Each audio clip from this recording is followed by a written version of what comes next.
ಪ್ರಶ್ನೆಗೆ ನಾವು ಗೊತ್ತಿಲ್ಲ ಅಂದರೆ ಅವರೇ ಉತ್ತರ ಕೊಡಬೇಕು. ಅದಕ್ಕೋಸ್ಕರ ಮೈಸೂರು ಭೇಟಿ ಕೊಟ್ಟಿದ್ದೀರಾ, ಏನೆಲ್ಲ ವೀಕ್ಷಣೆ ಮಾಡೋದು, ಏನಾಯಿತು? ಏನಿಲ್ಲ, ತಾಯಿ ಮಗುವಿನ ಆಸ್ಪತ್ರೆ ನಾನು ಫಸ್ಟು ಚಲುವಾಂಬ ಮಾಡಿದ್ದೆ. ಇದನ್ನು ನಾನು ಮಾಡಬೇಕು ಅಂತ ಯಾವಾಗಲೇ ನಿರ್ಧಾರ ಮಾಡಿದ್ವಿ. ಸೊ ಇವತ್ತು ಹಾಕ್ಕೊಂಡ್ವಿ. ಇವತ್ತು ನಾನು ಈ ಆಸ್ಪತ್ರೆಗೆ ಬಂದಾಗ ಮೊದಲು ನಮಗೆ ಆಸ್ಪತ್ರೆ ಬಗ್ಗೆ ಹೇಳೋದೇ ತಾಯಿ ಮತ್ತು ಅವರ ತಾಯಂದಿರು. ಸೊ ನಾನು ಎಲ್ಲರ ಹತ್ರ ಮಾತಾಡ್ಕೊಂಡು ಬಂದಾಗ ಆಸ್ಪತ್ರೆ ಬಗ್ಗೆ ಎಲ್ಲರೂ ಒಲವನ್ನು ವ್ಯಕ್ತಪಡಿಸಿದ್ದಾರೆ. ಯಾವುದೇ ಒಂದು ಕಂಪ್ಲೇಂಟ್ ಹೇಳಲಿಲ್ಲ. ಅಂದರೆ ಈಗ ಕಾಯಿಸೋದು ಅಥವಾ ಸಾಲಲ್ಲಿ ನಿಲ್ಲಿಸೋದು ಅಥವಾ ತಾಯಂದಿರ ಪರೀಕ್ಷೆಗೆ ಅಂತ ಬಂದರೆ ಅಥವಾ ರಕ್ತ ಇರ್ಬೋದು, ಸ್ಕ್ಯಾನಿಂಗ್ ಪರೀಕ್ಷೆ ಇರ್ಬೋದು, ಬೆಳಗಿನ ಸಂಜೆವರೆಗೂ ಕೂಡಿಸೋದು, ಚೀಟಿ ಬರ್ಕೊಟ್ಬಿಟ್ಟು ಆಮೇಲೆ ಬಾ ಅಂತ ಹೇಳೋದು, ಇದೆಲ್ಲ ಸಹಜವಾಗಿ ನಾವು ನೋಡ್ತೀವಿ ಬೇರೆ ಜಿಲ್ಲೆಗಳಿಗೆಲ್ಲ ಹೋದಾಗ. ಸೊ ಈ ಆಸ್ಪತ್ರೆಯಲ್ಲಿ ತಾಯಂದಿರ ಹತ್ರ ನಾವು ಕೇಳಿದಾಗ ಆ ಥರ ಯಾವುದೇ ಸಹ ಕಂಪ್ಲೇಂಟು ನಾನು ನೋಡಲಿಲ್ಲ. ನೀವೆಲ್ಲ ಇದ್ರಿ ಅಲ್ಲೂ ಸಹ.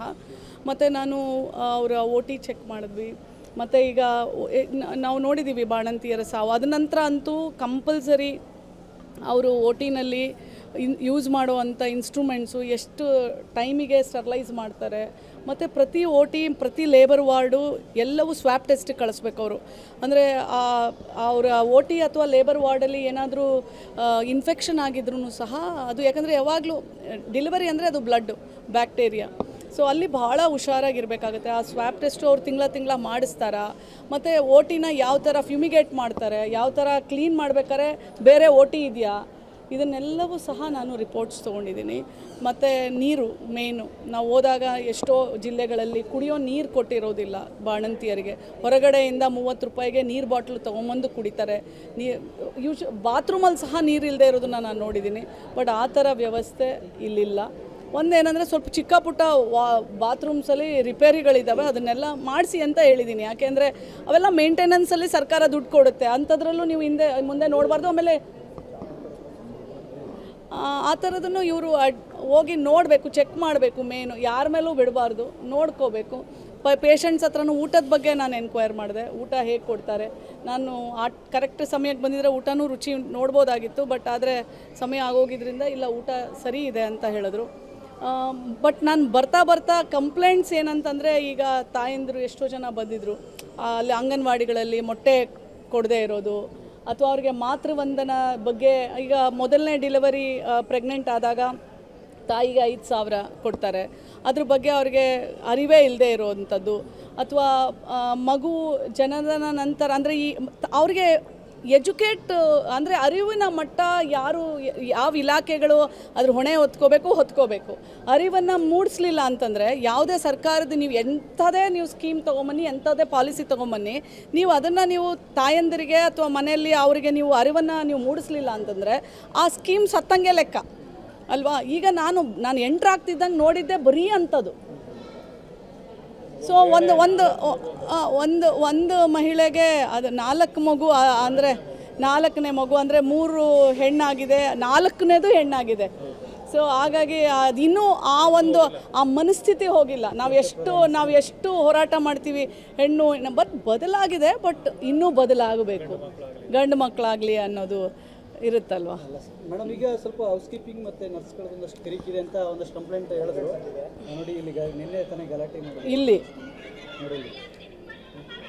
ನೋಡಿ ಅವರು ಫುಲ್ಲು ಕ್ಲೀನ್ ಮಾಡುವಾಗ ಹೊರಗಡೆ ಹೋಗಿ ಅಂದ್ರೆ ಗಲಾಟೆ ಮಾಡ್ತಾರೆ.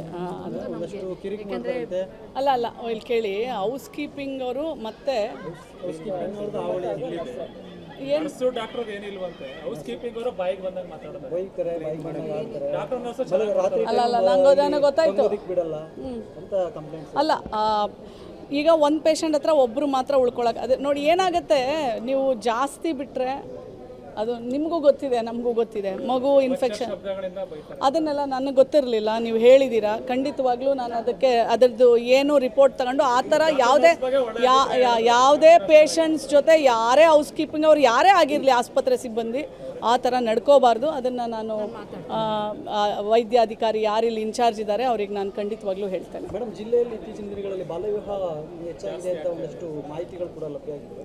ಮಾಹಿತಿ ಕೂಡ ಅಲ್ಲ, ಅದು ಸತ್ಯನೂ. 29,000 ಬಾಲ್ಯ ವಿವಾಹ ಆಗಿದೆ ಈ ವರ್ಷ ನಮ್ಮ ಕರ್ನಾಟಕ ಜಿಲ್ಲೆಯಲ್ಲಿ. ನೋಡಿ, ಒಂದು ಬಾಲ್ಯ ವಿವಾಹಕ್ಕೆ ಮುಖ್ಯ ಕಾರಣ ಬಡತನ. ನೀವು ಎಲ್ಲೇ ನೋಡಿ, ಮೊನ್ನೆ ನಾವು ಕಾಡುಗೋಲ್ರಟ್ಟಿ ನಮ್ಮ ಚಿತ್ರದುರ್ಗ ಜಿಲ್ಲೆ ಹೋಗ್ತಾ ಇದ್ದೀನಿ ನಾನು. ನೆಕ್ಸ್ಟ್ ಅರಿವಿನ ಒಂದು ಕಾರ್ಯಕ್ರಮವನ್ನು ಆರ್ಗನೈಸ್ ಮಾಡಿದ್ದಾರೆ DC ಅವರು ಸಹ, ನಾವು ಮಹಿಳಾ ಆಯೋಗದಿಂದ. ಆ್ಯಕ್ಚುಲಿ ಅರಿವು ಬಹಳ ಇಂಪಾರ್ಟೆಂಟ್. ಬಟ್ ಆ ಒಂದು ನೋಡಿದ ಮೇಲೆ ಮೊದಲು ಏನಂತಂದರೆ ಬಡತನ, ಮದುವೆ ಮಾಡಿಬಿಡ್ಬೇಕು, ನಮ್ಮ ತಲೆ ಮೇಲಿರೋ ಭಾರ ಕಳ್ಕೋಬೇಕು, ಅದು. ಎರಡನೇದು, ಮಕ್ಕಳು ಏನು ಮಾಡ್ತಾರೆ, ನಾವು ರಿಪೋರ್ಟ್ಸ್ ನೋಡ್ದಂಗೆ, ಸರ್ವೆ ರಿಪೋರ್ಟ್ಸ್ ನೋಡ್ದಂಗೆ 10ನೇ ಕ್ಲಾಸು PUC ಅಂತ ಓದೋಕ್ಕೆ ಅಂತ ಬರ್ತಾರೆ, ಪ್ರೀತಿಯಲ್ಲಿ ಬಿದ್ದು ಮನೆಯಲ್ಲೇ ಗೊತ್ತಿರಲ್ಲ, ಗರ್ಭಿಣಿ ಆಗಿಬಿಟ್ಟಿರ್ತಾರೆ. ಇವು ಎರಡೇ ಕಾರಣ. ಅದೇ ಹೇಳ್ತಿದ್ದೀನಲ್ಲ, ಮೇನ್ ಇವು ಎರಡೇ ಕಾರಣ. ಎಷ್ಟೋ ಸಲ ಸ್ಕೂಲಿಗೆ ಬಂದು ಡೆಲಿವರಿ ಕರ್ಕೊಂಡೋಗಿರೋದು ಉಂಟು. ಅಂದರೆ ತಂದೆ ತಾಯಿ ಕೂಲಿಗೆ ಹೋಗ್ಬಿಡ್ತಾರೆ, ಅವರು ಮಗುವಿನ ಬಗ್ಗೆ ಅಷ್ಟು ಗಮನ ಹರಿಸೋದಿಲ್ಲ. ಶಾಲೆಗೆ ಹೋಗ್ತೈತೆ, ಅಲ್ಲಿ 3 ಹೊತ್ತು ಊಟ ಸಿಗ್ತೈತೆ, 2 ಹೊತ್ತು ಊಟ ಸಿಗ್ತೈತೆ ಅಂತ ಕಳಿಸ್ಕೊಡ್ತಾರೆ. ಅವರು ಮಗು ಗರ್ಭಿಣಿ ಆಗಿದೆ ಅನ್ನೋ ಒಂದು ಇದೂ ಸಹ ಅಲ್ಲಿ ಅವರಿಗೆ ಗೊತ್ತಿರೋದಿಲ್ಲ. ಅಂಥದ್ದೂ ಪ್ರಸಂಗಗಳು ನಾವು ನೋಡಿದ್ದೀವಿ. ಇದಕ್ಕೆಲ್ಲ ಏನು? ಬಡತನ ನಿರ್ಮೂಲನೆ, ಎರಡನೇದು ಅರಿವು. ಆ್ಯಕ್ಚುಲಿ ನೋಡಿ, ಯಾವುದೇ ಒಂದಾದ್ರೂ ಮುಖ್ಯವಾಗಿ ಆಗೋದೇ ಮನೆಯವರಿಂದ, ಸಂಬಂಧಿಕರಿಂದ ದೌರ್ಜನ್ಯಗಳೇ ನಡೆಯೋದು.